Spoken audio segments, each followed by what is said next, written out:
And when the Weimar Republic was formed after the Great War, women in Germany began to cut an entirely new figure in society. A new economic figure, stepping into workplaces as wage earners, entering a male-dominated job market.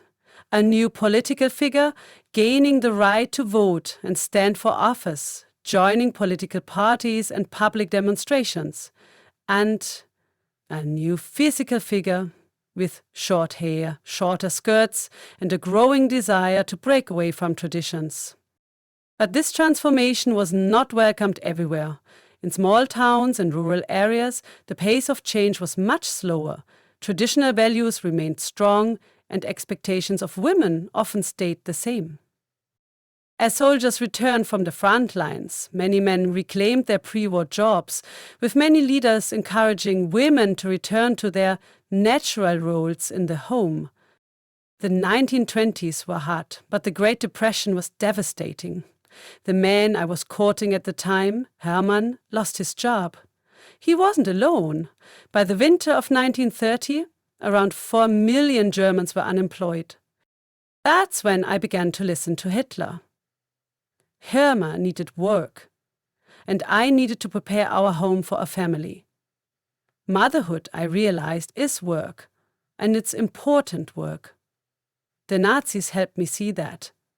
I grew my hair long again and asked a local seamstress to lower the hems of the dresses I once wore to Berlin nightclubs.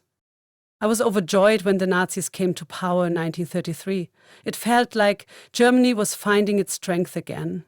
Hitler promised unity. Every part of life, from my local walking club to the newspapers and radio, was brought into line with the Nazi Party's message. They called it Gleichschaltung. We all had a role to play in rebuilding Germany, and mine was clear. God had designed my body to bear children for the Volk, the German people. But sacrifices were expected. Hermann and I wanted to marry. He had found a steady job, and we were ready to start a family. But under Nazi racial laws, both of us needed to present a certificate of health. I passed, but Hermann was denied. His doctor questioned his fertility, and there were concerns about his grandfather's late conversion to Christianity.